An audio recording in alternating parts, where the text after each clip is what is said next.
own platforms. But I'm okay lang sorry. si Unapologetic. Hey everyone, it's Adrian Pangilinan, and welcome back to Soul Supremacy, another episode where we will talk about all things unapologetic, all things fashion, and in pursuit of. And for today's episode, we have another special guest.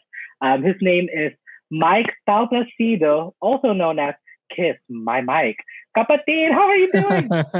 Hi, Adrian. I'm good. How are you? I'm doing good. While shifting energy from from pre-recording. Actually, the reason why I said that is because I just did a slate, and that's why I have to do it two times. So like by the Mm, second one, I'm like, it's parang activating my, you know, yeah. like if like I guess same thing if this would be like a if this were to be like an actual like a TV show, that's why when Mm-hmm. they say action, there's like a visceral feeling and like awakeness, that happens Yeah. when that you hear the word action. Okay, wake up. And the reason why I said that is because I myself I'm kind of sleepy, but it's okay. We've done a lot of interviews, kind of sleepy, we made it through. Um, so our kapatid over here, Mike Talpacido, is also known as Kiss My Mike is currently based in Raleigh, North Carolina, in which actually where I just visited. I visited my best friend. Um, Mike, please tell us about what you do. Like, what are you known for? Because I know you are someone that is I would say a multi hyphenated Mhm. artist. You do a lot. If you can just give like a parang list them down because we'll talk about it in the interview. Yeah, absolutely. First of all, Adrian, thank you so much for inviting me to be a part of this podcast. So it's an honor to be on your show. So hi everybody, I'm Mike, aka Kiss My Mike. In terms of what I do, I am a writer. I wrote a book called Kiss My Mike about being a gay Filipino immigrant in America. And I also host a podcast just like you, Adrian, also called Kiss My Mike. So I think in a nutshell, that's what I do. And I think most people on Clubhouse probably know me for those two things. So yeah. So the reason why I brought our kapatid here, asked him to be on my podcast is also because he has his own podcast. He wrote his own book. I see him definitely being unapologetic, being himself, being a brown. Um, what do you said gay, right? That's how you identify Hmm. yourself, Yeah. gay Filipino man. Like I can relate to that too. And which is what is the show. Hmm. So I was like, I messaged him actually inviting him after I'd listened to his interview with Direct Diane Paragas, which Oh yeah. that was good. That was really good. Thank And you. actually, at Yeah. this recording, I saw too that you had just come out with a new episode with I'm blanking out. What's his name? Direct from the Philippines. Gino Yes, Santos. Yeah. yes, Yeah. yeah. He directed a lot of Filipino movies from Star Cinema, like A lot of mainstream. X, Yeah, yeah, with Piolo Pascual and the other big celebrities. So yeah, it was oh, good. many. Yeah, it was a great interview. So he has a pretty good story. He started really young. I think at age 14 he was already Mm, doing the grind. So yeah, it mm-hmm. was thank you for supporting that.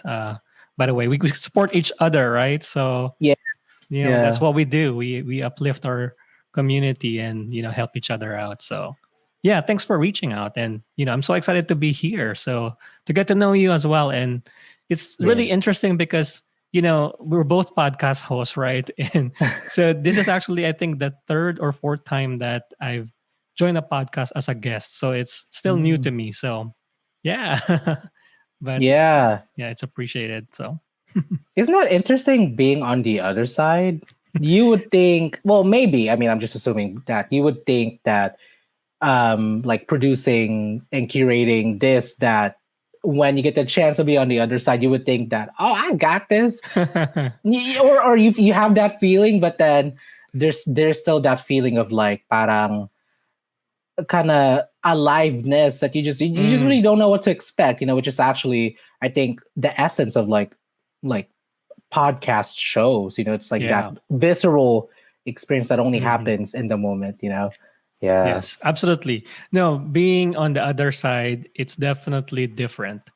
And for me, I think I'm more used to, I guess, being, a host because I feel like I have more control of how things would Mhm. go. So being a guest, it's kind of, but it's good, right? To do something out of your comfort zone and just see how it goes and let it all flow naturally. So it's different. It's good. So I'm looking forward to it. So Yeah, but in the end, it's about you, and I'm sure obviously the guessings that you've had, I've seen, like, I was looking through your stuff, like, so Janelle, mm, and like, it's really, like, it's there to, like, just like your show, really there to feature the person that's there. So this is your mhm. moment, kapatid, and I'm gonna stop babbling because I can babble, and this is actually the first time we're like having a conversation. So that's why what you're listening and tuning in is on us, just like literally Mhm.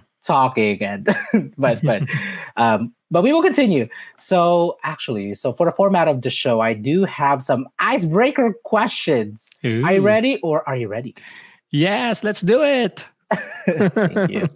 Okay, so kapatid, my first question for you is, what are three things about you that people normally wouldn't know when they meet you for the first time? Okay. So the first thing that I can think of is I I live in the country. So the countryside of North Carolina. So, I guess I enjoy living here, just the quietness, the stillness. So that's the first thing. And then along with that is, I raise backyard chickens. So if you look at my Instagram, I sometimes post about my chickens. Right now we have 10 chickens. Yeah. Actually just 9 because one of them um didn't survive during summer. It was so hard. Oh, But we that's have so sad. one rooster and 9 hens. And they're all laying eggs. So in the morning, I would wake up, I would hear the rooster crowing. And then, Mm, it's my daily routine to see them, to mm, look at get the eggs. So that's the second part about me that people probably don't know about. I live in the country here in North Carolina. I raise backyard chickens. And then the third thing is, I am a Filipino immigrant. mm. So I grew up in the Philippines. I grew up in the province of Nueva Ecija. I went to Mm. school in Manila. And I moved to the U.S. I was already an adult when I moved here. So I was 23 years old. So that was Oh, in wow. yeah, that was in 2003. So I'm aging myself, but What? Really? mm, Actually, I didn't know yeah. how old you were, to be honest, but I'm surprised too. 20?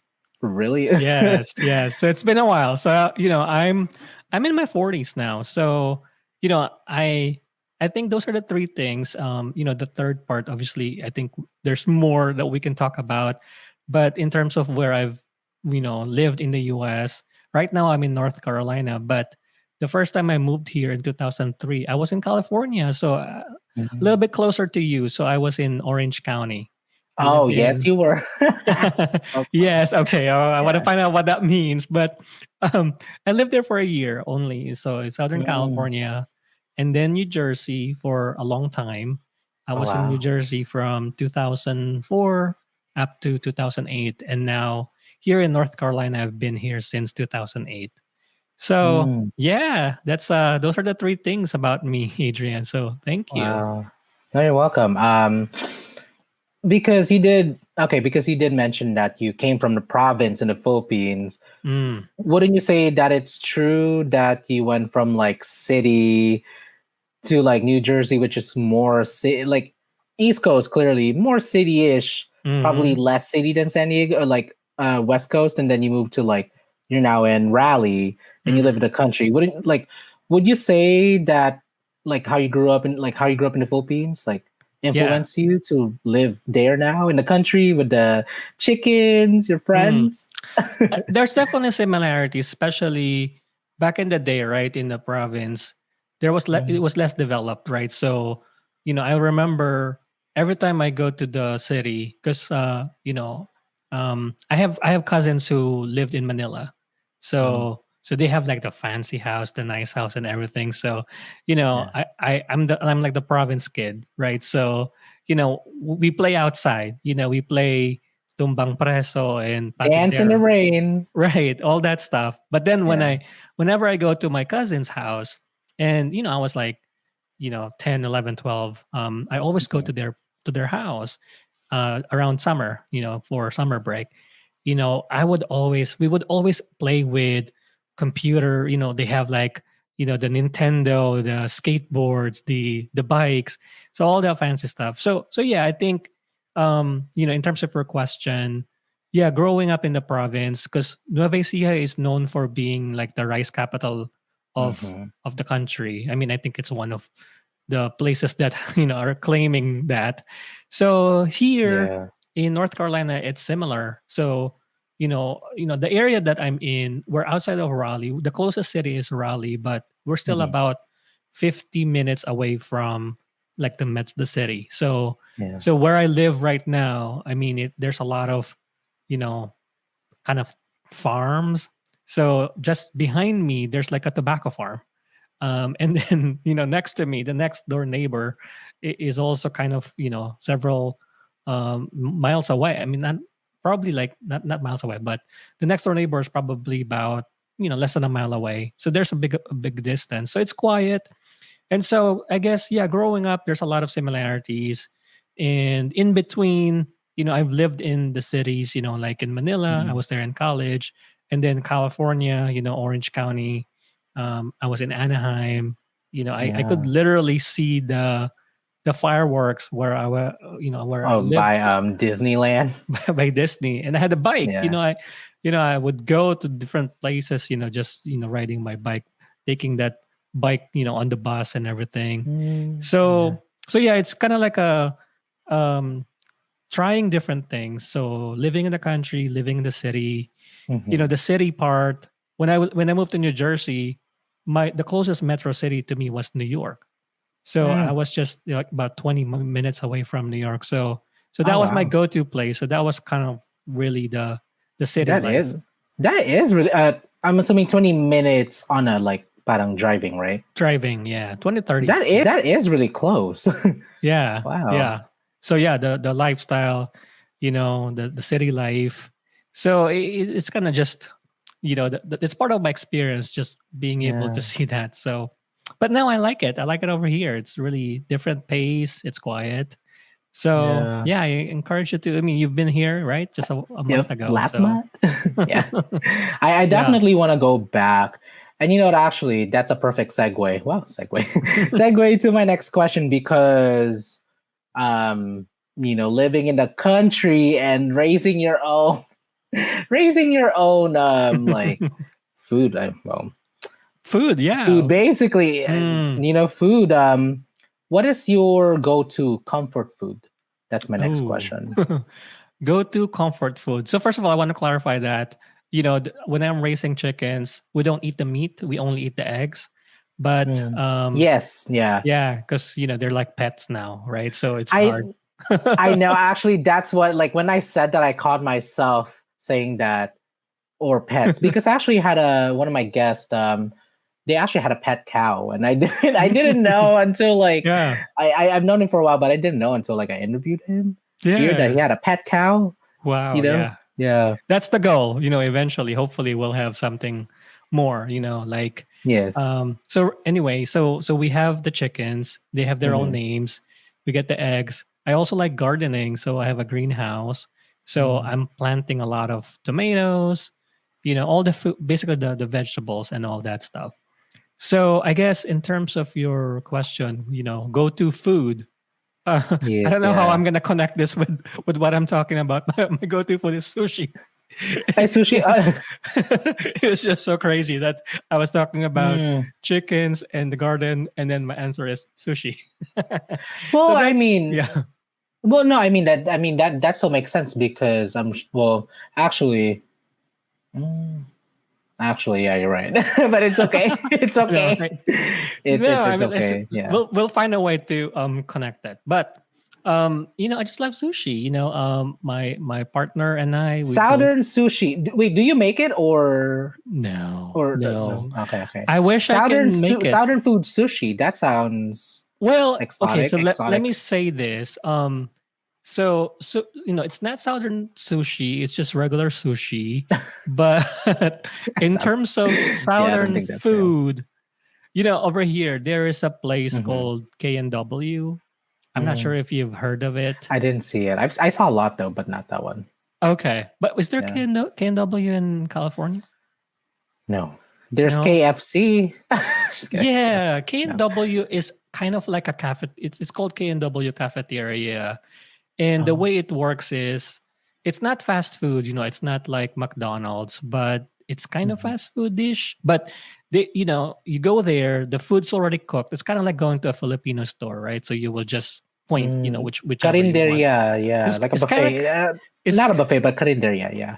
yeah, it's not a buffet because you have your plate and then you just point, okay, you want spaghetti, so you can get spaghetti. Then they You want yeah, like a cafeteria. You're right. Yeah, Yeah. yeah. So it's a cafeteria. So in terms of southern food, that's Mhm.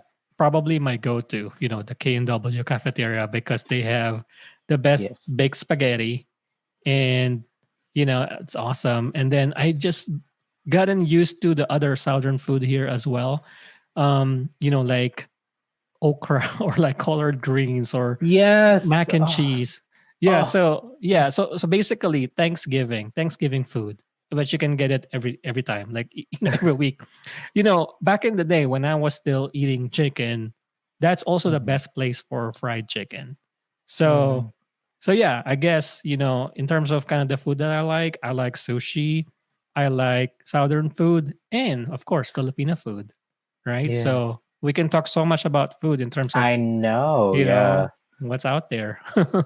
I know. I'm actually getting hungry, but it's okay. We'll continue. Okay. So my last question, actually, for this first part is: so if you, Mike, were to have your own TikTok dance challenge, what would the first move look like? And you have to show Oh. us. I have to show you. Mhm. No, really. I did post something on Instagram though. Um, are you really gonna ask me to do it? Oh Okay. no, no, not the whole, not the Oh, whole. okay. It's like Not the the whole first dance. move. Like, what would the first thing look like? Parang maybe for Okay. me, I would Okay. go like huh or like this. Like Yeah. your first move. First move, I guess I'm just gonna do like this. Ah, okay, Something okay. like that. Kind Yeah, of and like crunking. Kind yeah. of have your hands like this. How do you call that move? I'm Like yeah. I'm trying to. You like a have your like jiggly, like yeah. You have your like yeah. hands on your chest, and you're like kind of Oh like yeah, like you tapping have your like chest. like that exercise with like the vibrating, The you know, shaker, the yeah, shaker, like the shaker yeah, move. Yeah, you do left yeah. and right. So that will be my move. Like, That's and then that's fun. the first move. So Nice. yeah, there you go. Yay, you did it. That was fun. Thank. Yeah. Ano, kapatida, thank you. Okay, so actually that's the last question for the icebreaker. Pero ano, thank you for going through ano and answering all of those ano icebreaker questions. And now we're gonna proceed with the main interview. And the first question is drum rolls. Who is Mike? Ooh, who is Mike? So Mike is just a regular guy who happens to be gay, who happens to be Filipino, who happens to be an immigrant living in the southern part of the United States. And he is also a writer and a podcast host just like you, Adrian, and a corporate worker. So I guess in a nutshell, that's who Mike is. Nice. My follow-up question with that is why the screen name or that's what I have in my notes. Why the screen name Kiss My Mic? Where did that come from? I'm curious. Yeah, so Kiss My Mic. So it actually started out as a blog. So when I was living in New Jersey, that was back in 2005. That's how I came up with the name. So I was writing a blog it was I would call it, maybe it was the early days of blogging, right? Blogging Yes, I remember 1.0. Yeah. 2005. Yeah. Yeah. So like the websites then were, you got Typepad, Blogspot. So Zenga. Remember Zenga? Zenga, yes, Yeah. Multiply and all that different sites. So Kiss My Mic. Geosite. Shut up. that was No, no, that was no. GeoCity. before. Is it GeoCity? No, it's GeoCity. GeoCities was way I know that before. was like 1999. Yes, I remember. I don't think I had a GeoCities, but in terms of Kiss My Mic, so that's when it started around 2005. So it started out as a blog, and in terms of the name, I wanted a blog name that had my actual name, Mike, in it. So I Yes. was just looking at different options, and so I was young. I was in my 20s. I was living in New Jersey. I had a different lifestyle back then. I'm not this calm person. Back then I was more jaded. I was so focused on career. I would say I was maybe even bitchy, I guess. I don't know. Mm. If I can say the word, but No, no, you yes, know, you can. In other words, young. Just kind young. of like Yeah. all that Yes. energy. Because, I just came. That was also the time when I was just discovering the world. Yeah. I just moved from the Philippines, moved to California in my early 20s, and now I'm living in New Jersey. I felt like I was on top of the world. So I had a little Yes, the bit of, world is all yours. yeah, I had a bit of an attitude. So that's that aura and jaded persona of, That confidence. The confidence. confidence. Yes, there you Yes. go. So I guess Yeah. the phrase, kiss my ass was just like, Yep. Yeah. that's how it came about. The phrase for some reason, represented sort of my persona back then. It had a little bit of spunk, it had a little bit of attitude, and that's how I came about. That came up with the name. So it's a combination of kiss my from kiss my ass and then Mm-hmm. kiss my mic. So that's how the name came up. And then I just kept using it, and Yeah. so it was a blog. At some point I met a writer, and I've always been interested in writing a book. Mm. So beyond the blog. So I met a writer who was a published author. He became a mentor and he Wow. taught me different things. So I started writing back then. That was in 2005. It wasn't really going to be about my life. It was just a Mm. different, story. It was something. It was more fiction based, based on different characters. So I've always had that interest in writing, and Mm. at the same time, I was pursuing my corporate career. So I Mm. worked in IT.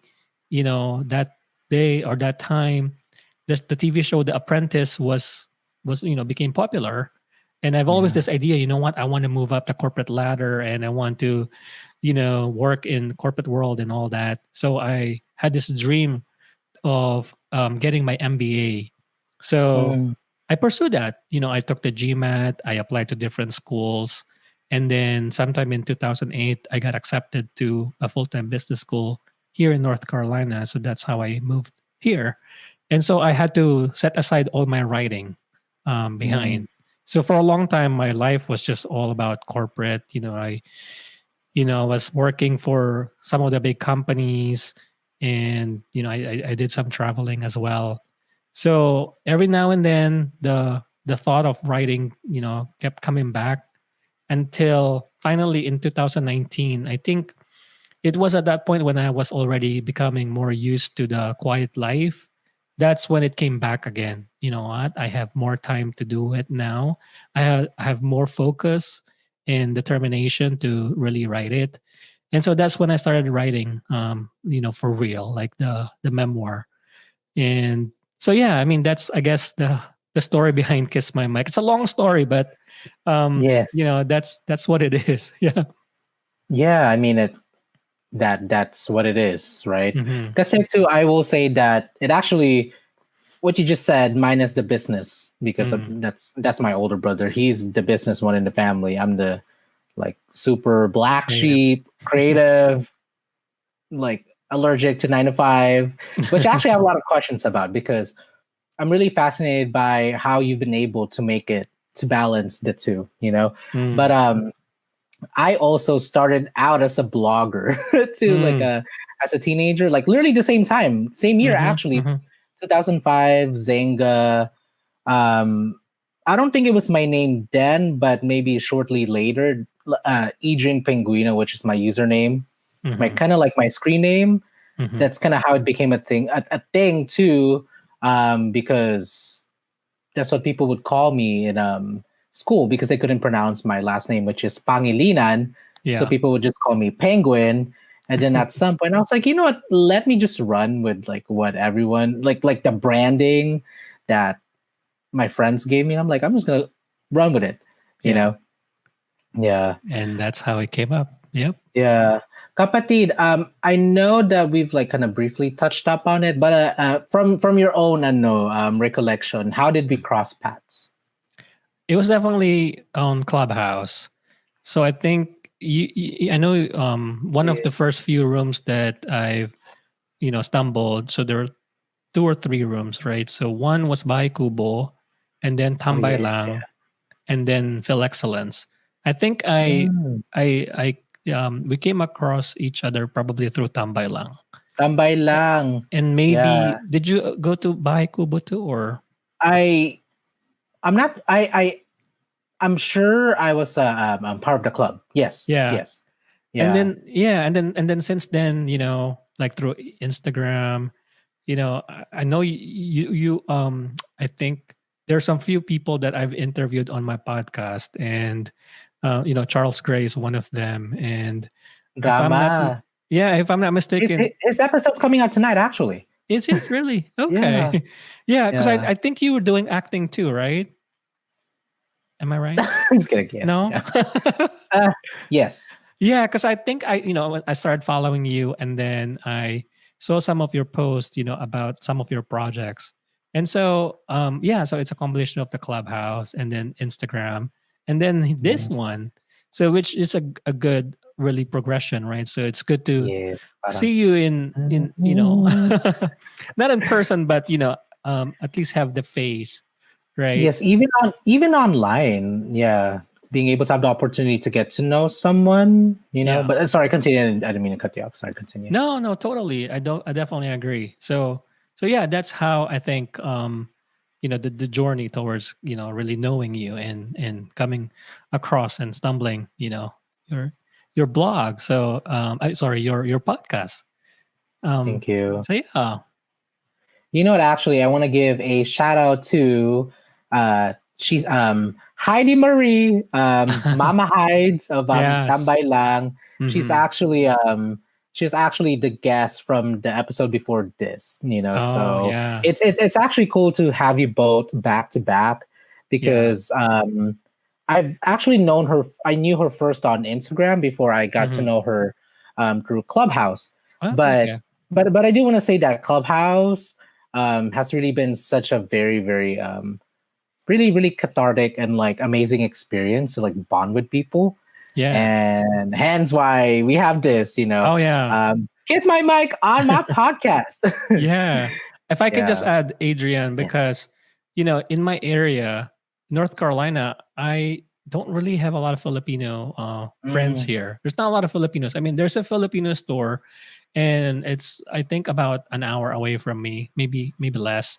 But I can only count the number of Filipinos that I've come across here, and that I know at very just casual way, right? So yeah. not super close. So yeah, I was longing for a community, and so Clubhouse came in at the right time, really, to be able to meet other people and get to know other people, and really really connect to our community back. So that was to me Yeah. the biggest takeaway, the blessing. So yeah. Yeah. Yay, Clubhouse. Okay, kapatid. We're actually gonna I mean, I know you also talked about it too in the icebreaker questions, but maybe if there's anything that you want to add about your childhood, because Mhm. I'm always curious and interested in how someone grew up, because that does help, not help, but it does shape, the people that we become through Yeah. our upbringing. And also to being an immigrant, Mhm. that's being a Filipino immigrant, actually. That's something that I didn't know that I've always been passionate about because I Mhm. experienced it myself, Mhm. So maybe actually what I'll ask you instead is, would you mind maybe sharing what made you move here, and how was like how how was your experience kind of Yeah. navigating and like settling?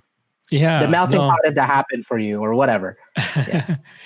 No, I think I guess, in the Philippines, in terms of where I grew up, so I mentioned earlier I grew up in the province, so it's a working class family. So my mom was a teacher, and my dad started as a teacher, he moved to sales. So it's a working class family, but we've always been taught the importance of education and hard work and all that. So growing up, I had really my parents, just doing the best for us in terms of being able to achieve our dreams. And so Yeah. it became my dream to really be, achieve something, I guess. And it wasn't really about I want to go to America or something like that. I mean, I Mm. know the American influence is really strong in the country, In the Philippines, in the yeah. Philippines, right? Not only was it there was an image that things are going to be better if you move to the US, right? Instantly too, right? Instantly. Parang, Yeah. yeah. Without really knowing the kind of sacrifices that people go through, right? Once you start moving here, which, I also explored in the book, right? Because there's this image that once you're in America, then automatically you're rich or you're just picking up money from the trees. So, so yeah, Yeah. so in my case, it was a combination of, yeah, there's general interest in American culture just because of Mhm. colonial impact as well, right? It's part of the journey for us, for me. That's how I grew up. It was a fact. It was the norm. There's impact of colonial mentality in terms of what you perceive better, but then you also Yeah. realize later on in your life, you know things that you need to unlearn, that maybe it's not really Yes. better in terms of everything in the US. And even culturally, right? Our aspirations with our physical features and all that stuff.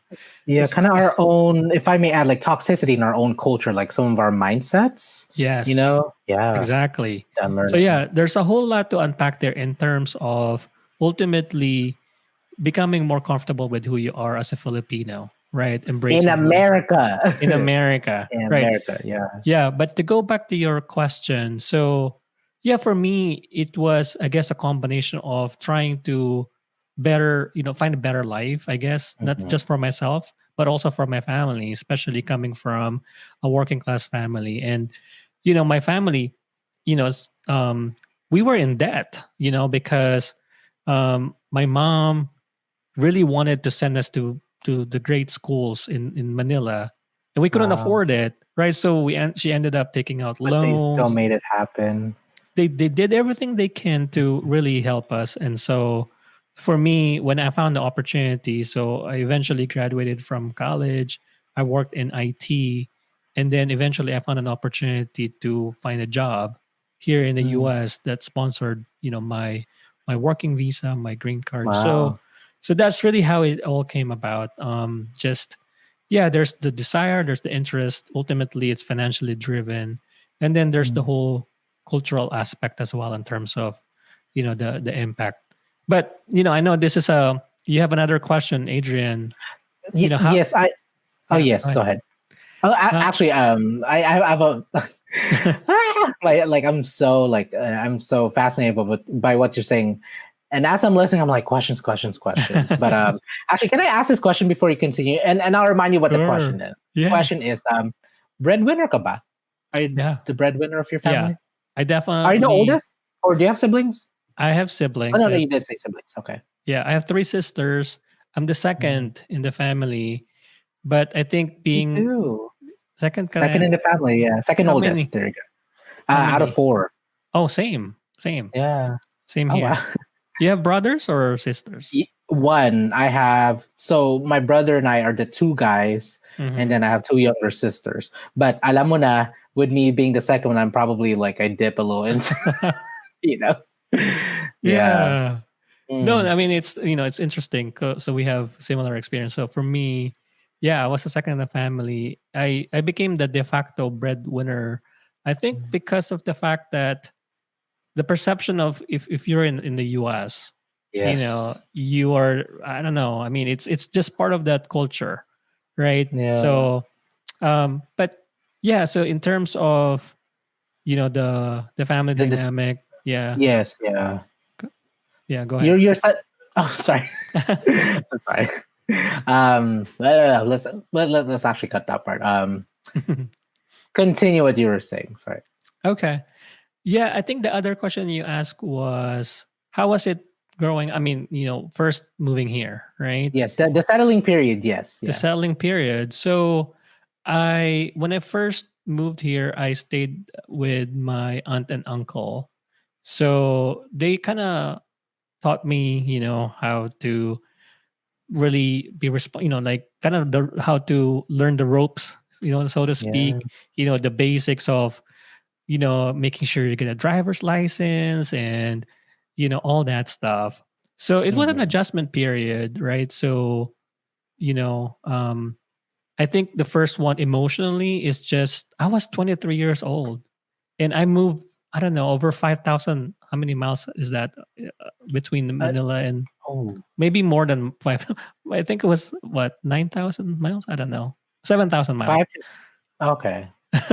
We have I'm to not with Google my that. mouth. I know. Even as We a have to driver, I'm Google not with that. my mouth. Yeah, Okay. but I think Yeah. the first adjustment was the emotional, just being okay with it and being able to do things on your own. Like living thousands of miles away from your comfort zone, your family, your parents, your sisters, everything. I Mhm. had nobody. I mean, I was lucky enough that I have, you know, my aunt and uncle who helped me, but they also have their own lives. So there's the Yeah. emotional journey in terms of really being okay with it. I Mhm. remember I wrote about this on my book too. When I celebrated my birthday, my first birthday here in the US. So I invited some of my friends. We had the Aw. usual kind of New friends. new Yeah. friends, right? New friends. Get Yeah. together, and Filipinos, right? You have Filipino food and everything.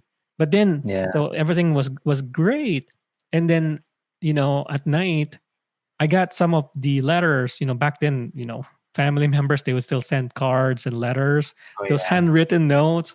My sister Yeah. used to send me like 6 pages of like handwritten notes. Wow. Yeah, so I I was remember that reading. too vaguely. Yeah. Exactly. So I was reading their letter that night and I was like crying, like, oh my gosh, like I miss them, like, crazy, crazy, crazy. So Homesickness. homesickness, there's the emotional, kind of part. And then there's the actual facing reality that you have to do this, you have to do that. So you really have to just kind of toughen it up, I guess, Move forward. move forward, and then the other part, once you go through that, there's the curiosity. There's, wait a minute, I'm young, I'm 24, I'm 25, now I'm seeing the world, now I can think about dreams Yes. for myself, right? Now I'm ready to move to the East Coast, to New York, to New Jersey, and then discover the whole world. Talk about the sexuality part too. I wasn't I out know. then. Yeah, I mean, there's just so much to explore. So I did all of Different that. senses of self and identities, right? Being full. Like, actually, hold on. Let me actually let me look at my notes. But I also searched it. At least Ah, from California, we from California to the Philippines, from where I'm at, it is approximately 7,185 okay. miles. So I think we you did were right. say, yeah, I started with 5 and then I thought it was 9 and then 7. Okay, that's Yeah. good. So you're right. Yeah. Kasi too. According to my notes over here, that talagang a lot of the things, especially in your book, Mhm. really talks about immigration, your sexuality, relationships, navigating. I took this from your website too, and navigating the complex world of being a gay Asian in America. Yeah. Just like juggling like different senses of self and identities. Yeah. You know, Yes. yeah, Totally. Yeah. There's definitely the racial identity. mhm. Being Oh, Filipino, that's too. being an immigrant. What does it mean, right? In terms of being Filipino, being immigrant, especially here in the U.S. Being Being brown. you know, brown and meeting other people, right? Who have different opinions, the different behaviors. Mhm. There was all that stuff, Yeah, right? And yeah, then I mean, also the positive parts of our culture too, right? Retaining that and embracing that ultimately. I mean, there's the Yes. toxic part. I mean, there are a few things I wrote, like experiences I had with some people I've met in California, for instance. There was a young, girl who I met, and she befriended me, and then in the end, she asked me to co-sign her um, car purchase from I, from Toyota, and I was so stupid and naive to let's do it. I signed it, and then she took the car, and then the next thing I knew it was she was like, I started monitoring the payments. She was like, oh no, it's like 2 days already, it's late. And then, you know, the following month, that same thing happened. It was late. She told me, "Hey, it's gonna be fine. It's gonna be fine." I mm, of course I was had a lot of anxiety and panic and all that mm, stuff. And then ultimately, just trying to find a solution that what, we can't do this. Let me just mm. kind of, pay off what you've paid and all those experiences. Yeah, there's just so much to Yeah. learn. Ang yaman mo. Ang yaman. No, I mean it's just the whole stupidity. It's like Well, actually, and also say mapagmahal, which means, well, actually, yaman and mapagmahal. Let me translate that for our English viewers. Is rich or wealthy. They're actually wealthy and also very loving, like very loving yeah, because it takes. You really have to care for someone. I mean, even yeah, though probably in hindsight you're like, why did I do that? But in a yeah, moment, you cared about the person, right? And as yeah, Filipinos, I'm yeah. sure you'd agree that we are very like parang hopeless romantics, very Mm. like Oh yes, I know. yes, yeah. I was too trusting. You mentioned Mm, hopeless romantic. Oh my gosh, like, the sexual. We're talking about identity earlier, right? We talked about the racial identity, and then the yes. sexual identity. On the other hand, like going out on dates for the first time, discovering online dating, and all that stuff, and then being romantic. What a So time though to like be alive. I mean, especially being your age, like yeah. being like a younger adult and the world was changing in front of your eyes, like because of technology. I'm Mhm. sure that was awesome. It And I was mean, maybe kind of like a little bit kind of this, but I'm sure it was awesome. Yeah. It's just crazy. It's just, but you're right though. It's such um a profound thing to think about, because Yeah. we have experienced, like in my case, I have Mhm. experienced not having that technology, growing up in the province, right? Receiving letters. Yeah, receiving letters and cards and all that stuff. And then, in college, we had a phone, like in Manila, they have what do you call this? The third party and all that stuff, and then switching from the landlines to the phones, the cell phones. I had like a big cell phone before, I had a pager. But you're right. I mean, it's such a profound thing to think about that we've witnessed a change in history. So it's fascinating. So it's a good point. Yeah. Yeah. Thank you.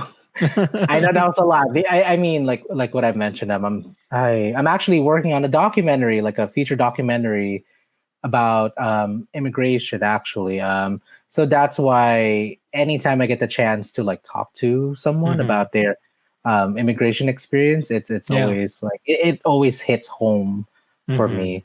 You know. Yeah. Okay, so I do have a couple more questions, and I really want to get into your book because you have a book that just came out, Yeah. and there are and people need to hear your story and read well, get Yep. your book and hear your story. So my next question for you is so writing, because I know that writing, being a writer, I guess, is one of the things that you like strongly identified as. At what point did you realize that out of all the things that you could have been, right?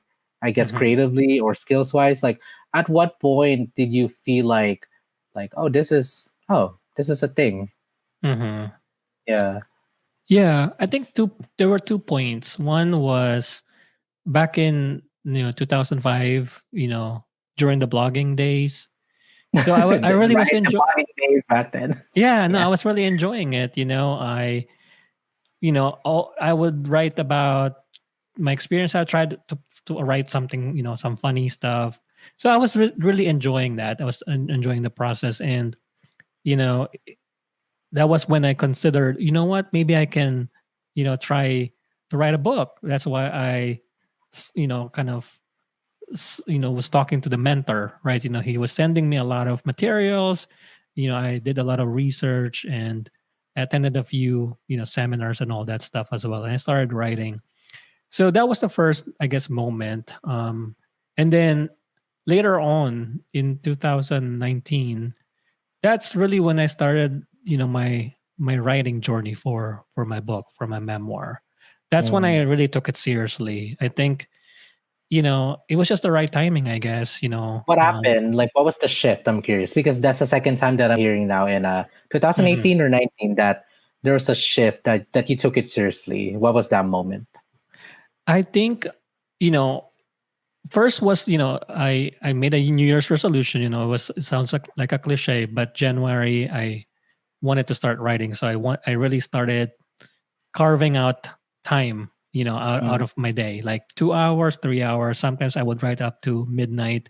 And I did it religiously, like for the next year and a half, 2 years actually. I started working on working with an editor. But in Wow. terms of what drove me to really making that decision, I know that it was always something that I was interested in, and I just never had the time to do it before. And I guess not, at that point, I was at a point in my life where I was more, I guess, just enjoying the quietness of life. I was content Yeah. with my work situation, with my relationship with my Other parts partner. of your life. Yeah. So there was the quietness that became more available to me that allowed me to really think about writing in a more profound way. Um, And then that stillness and quietness also allowed me to actually do it, versus not having the time before, or having all the distractions in mm. my life. Because I have, like back then, okay, I was thinking about the career side. I was thinking about all these other things, the MBA, working in corporate, doing some traveling. That's a So lot. yeah, it was just a matter. I think it was a matter of perspective. Like, Yeah. I just enjoyed kind of the quietness, the peace and quiet. So yeah, I Yeah. think that's ultimately what happened. That's how I came, to terms with writing. So yeah. Yeah. Yeah. And also, right, like the timing and the maturity, I'd say too, because, Hmm. I'm 29 and I actually like it's so funny. Not well, funny in the sense of like yung talagang the intersectionality of like our journeys in Yeah. terms of like we grew up blogging and then I Hmm. also now um like have goals, clear goals of writing my own memoir, but I Hmm. also understand that I have to let it simmer. Like I have to let the divine timing really just kind of make it happen instead of like rushing Yeah. into it. It's really about the divine timing, you Yeah. know. I definitely can relate. I mean, it was just there, all of a sudden, like the focus, the time, the Yeah. determination, the discipline. The most important thing is the discipline, because Yeah. when I started it first back in 2005, I wrote maybe one or two chapters, but Mm. I didn't have the determination. I didn't have the discipline. I was interested in so many other things too, right? And being So young, a young lad. exactly, Yeah. yeah, and all that, the social aspect. And I think the second time around, in 2019, yes, you're right. I think it's the maturity, and the maturity to really stick to it and have that discipline, and have the determination, and also enjoy it, and being more Yeah. focused. So I think, those were the things that I thought were interesting. And also present, diba? Hmm. Yeah. Yes, being Yes. present. Exactly. Okay. Yeah. So the podcast, I actually have a couple more questions. Well, Hmm. maybe I do have a couple more questions in general for the interview. One is about the podcast, and then the rest is about your book. Mhm. So for the podcast, I know that well, actually, also your advocacy. So maybe that's three more, but short questions. But Mhm. so first, actually, let's get started with your advocacy, because according to your website, you are really passionate about uplifting others, especially the underrepresented voices. And I guess also, like what I mentioned earlier, coming from the lens of your experiences with being an immigrant, Mhm. identifying yourself as a gay man, relationships in general, and navigating, you know, through navigating in general, would you mind sharing that part about your advocacy and why is it important? Why is it really important to you? Yeah, no, definitely. Being LGBTQ, being Filipino, I mean, we're definitely a minority, right? We're definitely an underrepresented from an underrepresented community, and I have personally experienced, what it means, being Filipino, being discriminated, having experienced microaggressions, all that. And then when it comes to the LGBTQ, the perception towards LGBTQ, especially in the Philippines, and elsewhere, right? So we hear news about, people going through that journey, facing difficulty, and it's always understood, right? So there's the personal experience, but there's also the idea that maybe there's others who might be experiencing the same thing. Mhm. So we only have two choices, right? Either you do nothing or you do something. So for me, I chose to do something. And what does that mean? It could mean so many different things. It doesn't have to be this elaborate thing, Yeah, in terms of what you superhero can do. complex. Exactly. Yeah. So all I know is that there's awareness that there's things that need to change when it comes to the Filipino, the lack of visibility of Filipinos, the treatment of towards Filipinos, and also the LGBTQ. So we know that there are things that's needed to elevate our community, and so I just chose to do something, and whether it using my podcast, for instance, to Yes. feature other creatives out there who may not have Yes, the segue. I love it. yeah. Continue segue. Yes. Exactly. You know what I mean? Like, who may not have the platform to really showcase their stories. So it's Yeah. also to celebrate their stories and get to know them, and hopefully others would know them as well. So yeah, and beyond that, there's so many other things you can do. You can Yeah. create conversations. So for instance, on Clubhouse, I'm very active with our club called Debunking Asian Stereotypes. So where we curate conversations with AAPI leaders aimed at elevating our community, raising awareness on issues that we are facing as a community, things that we don't normally talk about, right? So whether it's about the impact of tiger parenting, for instance, or you know, is there a thing called the competitive Asians or the Asian competition and all that stuff. So all the different topics that people normally don't talk about. So I think, that's one way as well to make a difference. Maybe create conversations and have conversations, feature people through the podcast, write a book, be more active with some of the community events. So those are the things for me. Um, in terms of my why, I think ultimately it's because I feel like things have to change, Mhm. and having experienced it myself as well, that um it's hard, right? Being rejected, being discriminated. So Ostracized. yes, exactly. Sorry. So you know what, it all goes back to the basic choices that we have in life. Either you do nothing or you do something. Mm. So there you go. Wow. Yes, Thank you. y'all.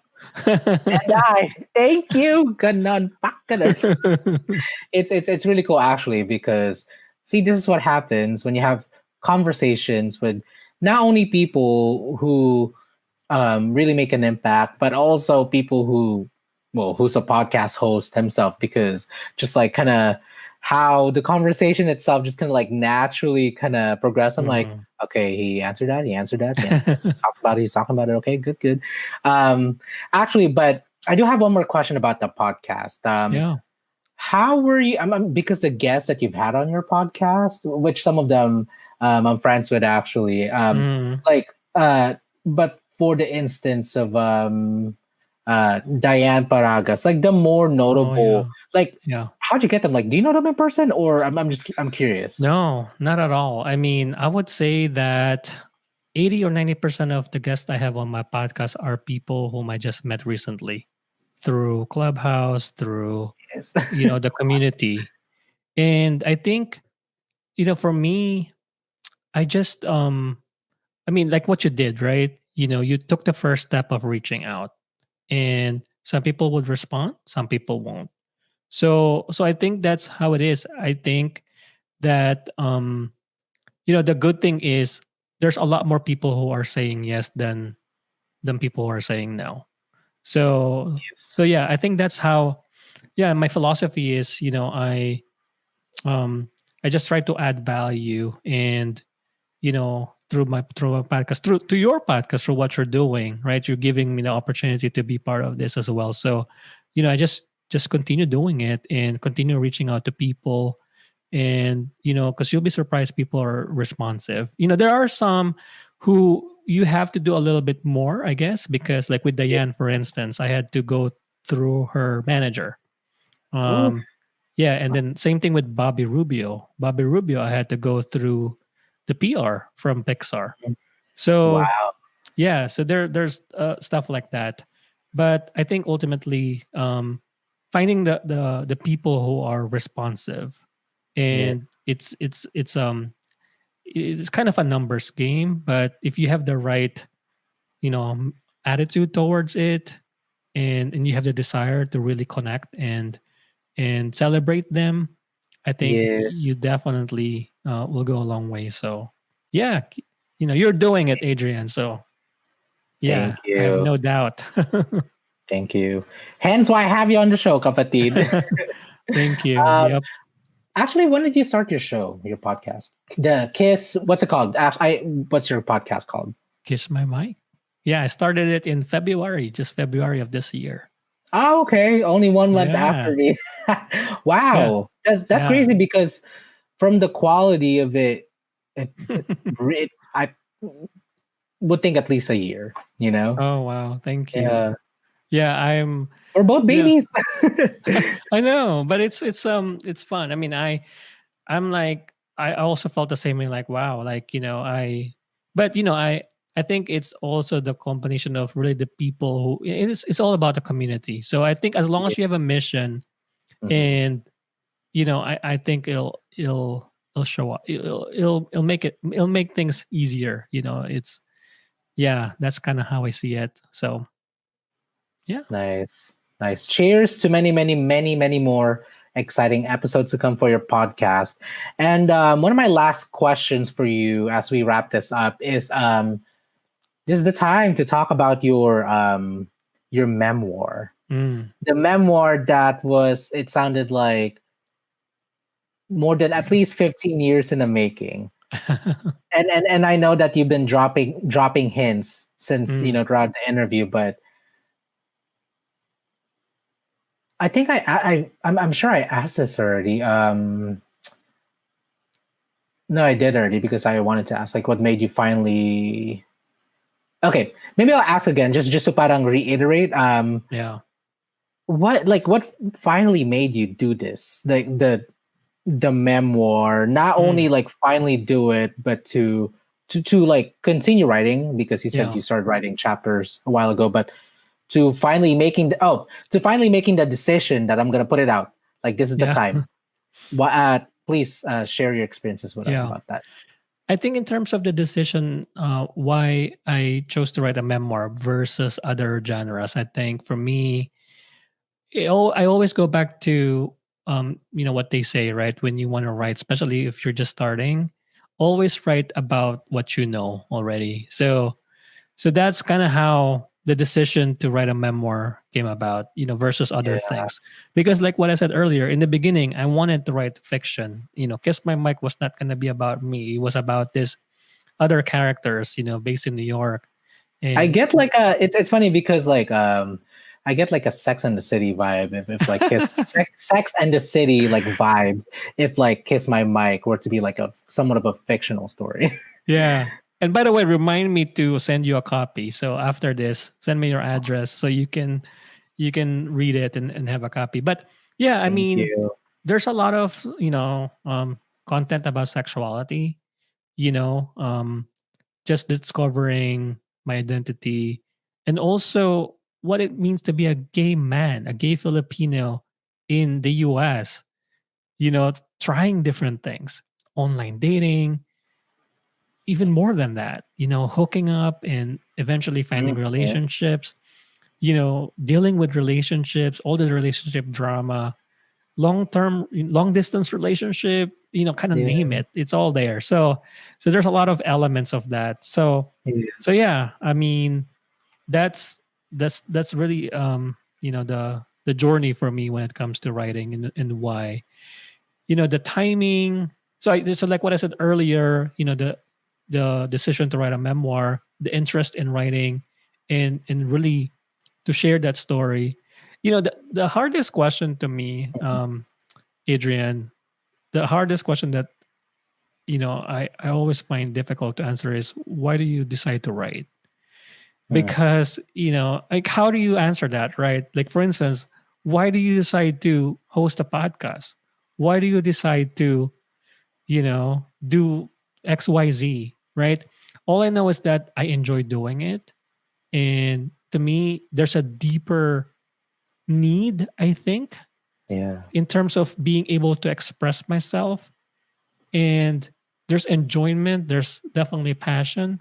Fulfillment Fulfillment is another for one. sure. And then Yeah. the other thing, which it may sound cheesy or corny, but like, if I get to a point where I'm 80 years old or like 90, and I look back, if I didn't write, I'm definitely gonna regret it.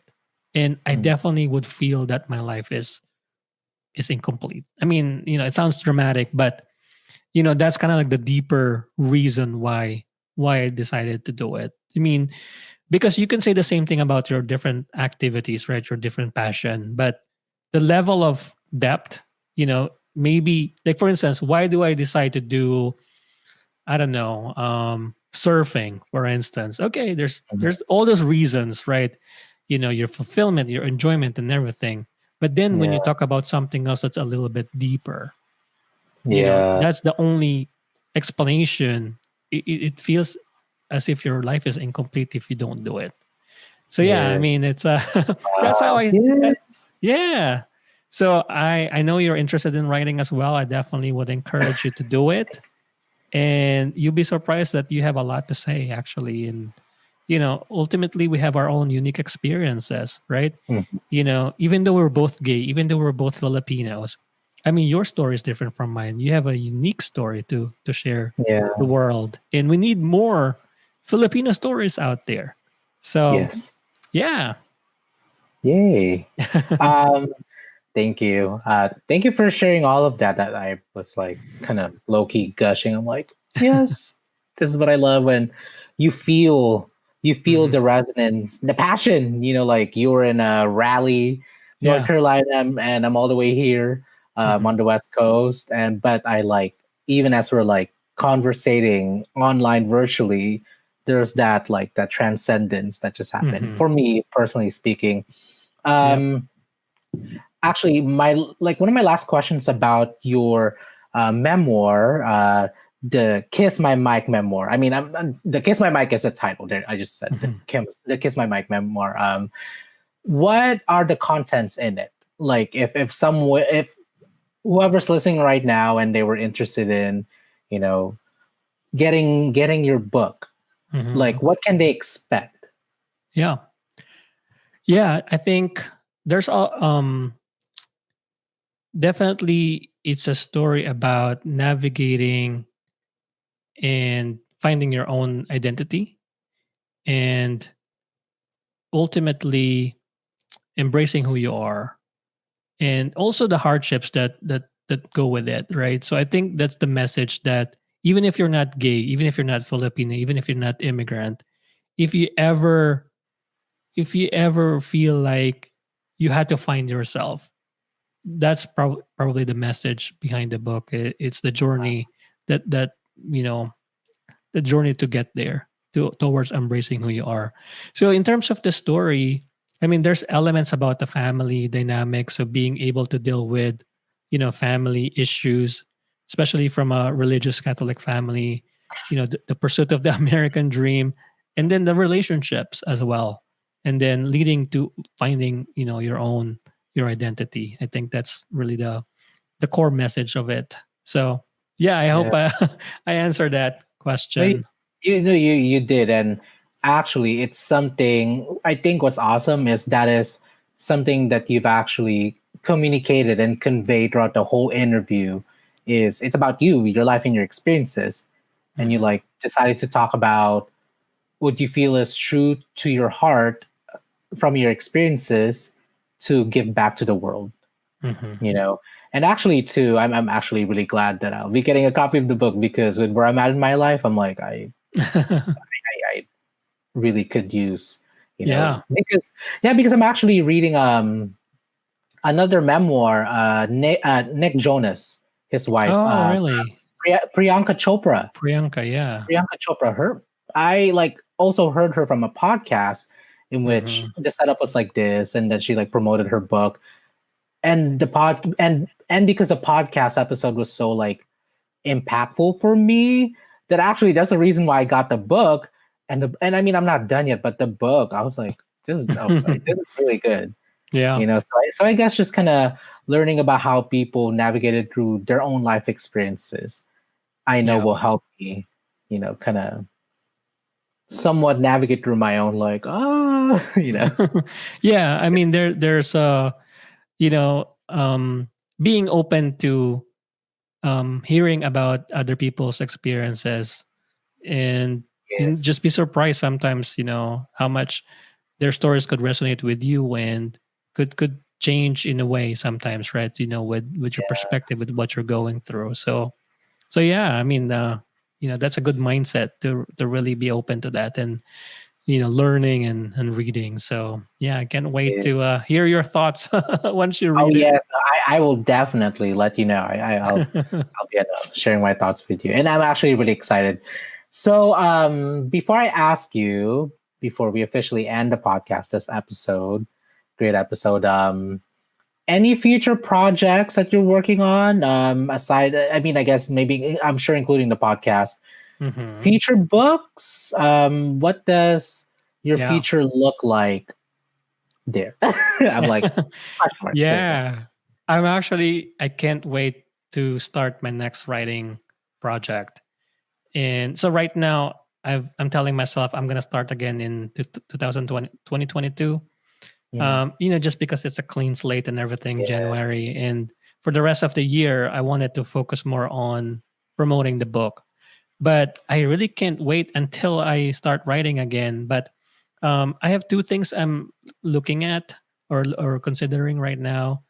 First is another book. It's more on the fiction side. So yeah, so that's something that I'm interested in. But I'm also interested in writing a screenplay, so a script to be closer to the entertainment industry. So there are a few other things that I'm also, right now, talking to a few people for possibly coming on board sort of as a producer for like a project.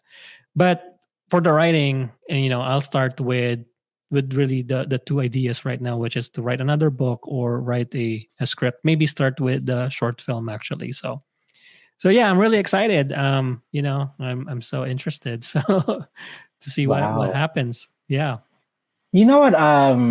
Actually, I wanted to ask you if you've well, I know that the pandemic is still ongoing, Hmm. but have you considered doing a book tour? And then actually, the other one that I'm thinking of is like, because I did just talk to Mama Heidi Hmm. Marie. I know she's like queen at like marketing and PR, producing events. Yeah. I just kind of like had this like thinking of like maybe like how Yeah. I think it'd be great if you two like kind of partnered up in that and like Yeah. leveraging your voice, Mhm. leveraging your memoir out there more. Like literally two Filipinos teaming up together, you know? Yeah, no, absolutely. No, I'm definitely open to that. I think I'm gonna start locally, like here in North Carolina, just Yes. later on, part of that like for the rest of the year, right? When I'm doing more on the book promotion, there's definitely a few campaigns like reaching out to the local bookstores. But you never know, right? Next year things might be better. I hope it's better yeah, so I'm definitely open to it. Yeah. So yeah, Adrian, I mean, if you know any bookstores or like, You're you're actually wow, that's crazy to think that you're actually my third guest on the show that's an author. Not Mhm. author, sorry. Author. Yeah. you know. Yeah, and then actually I've kind of given out similar advices of like, book tours and just kind of like but yes, no, we'll talk in the DMs. Yeah, I may Yeah. know some. So yes. No, Yes. absolutely. No, that's Okay. good. Yeah. And kapatid, so we made it to the end of the episode. And Yes. before we officially wrap this up, my final question, there you go, my closing question for you is, and I know that you probably like sprinkled it throughout, but in this question, I want you to answer, what is the legacy? What is your legacy that you would like to leave behind? Oh my, wow. Um, I think I hope that people have seen, you know, the real me. And I hope that I'm able to, I guess the first word that I can think of is I do want the idea of sharing kindness to the world. I hope that I'm able to do that. And I hope to meet more people who could see that. I think that's probably what I wanted to, share to the world. Like just being kind and being, you know, um, yeah, being kind to one another. So yeah, Yes. I mean, I may not have done it yet or something, but I will continue. I will try to continue to do it more. So yeah, that's my that's my belief. So You know what? Actually, I think I beg to disagree because even through our interactions, not just through the DMs, but even in this interview, like I kind of really feel that is to be true that you have shown kindness, not only by being personable, but being, just kind of like being a good person, and it sounds like that's something that you've kind of sprinkled throughout your works, whether that is through your podcast, the guests that you've had, and also your memoir. So, in my opinion, I think you're already doing it, but I think it's also great to know that you still that you still feel like you can be better. yeah, Like that, no, like we all can be better, really. yeah. Thank you. I appreciate that. No, it's not. It's hard. So, you know, um, yeah. Yes. But Getting that's a good maturity. question. Yep. Yeah, thank you. Actually, I actually wanted I guess what I wanted to say was I wanted to clarify that, and I actually had my friend whom I didn't realize that that was also his question. So when I Mhm. asked him that, he was like, "That's my question." I was like, "Oh shoot, my bad." But clearly, I mean, and his name is Ale Cuenca. Actually, Ale Cuenca, now one of the top Philippine podcast Mhm. shows on Spotify. Actually, he's like kind of next to like Joy Spring. I'm not sure if you've heard of Joy Spring. Joy Spring, there you go. And when I said that, Yeah. I was like, "Oh, my bad." But I mean, I will have to say that like the show was definitely influenced by a lot of the people Mhm. that I listen to. Kathy Heller, Don't Keep Your Day Job. Ale Cuenca, Small Talk podcast and one more, which is Morgan Harper Nichols podcast. So I think that's what really made the show. So I did want to clarify that. That's not my original question, but imitation is indeed the most sincere form of flattery. Yeah. And we can also say, you're inspired by them, so. Yes. Yeah. And yeah. Super. So. And I just didn't want him to think that I just like took the question and like, so I guess that's what the whole spiel was. Yeah. Yeah. No, and I think it's okay, so. Yeah. I mean, it's the world that we live in, and he knows that. So, kapatid, where can people find you? Okay, so definitely check out my website, kissmymic.com. Follow me on Instagram, and that's kissmymic20. And then my podcast is on Spotify and other streaming apps as well. You can just search for Kiss My Mic. And I think, the book right now is available on Amazon exclusively, but it's in all territories worldwide. So you can get it either in ebook or paperback format. I think sometime in October it should be available in other distributors as well. So those are a few places to find me. I do want to thank you, Adrian, for this opportunity and for inviting me to be on your show. So for allowing me to share my story. So thank you so much. I really appreciate, because I don't do it a lot. I am on your side, usually asking the questions. So it's the hot good. Seat. You have the hot seat. You were. Yes. Yeah.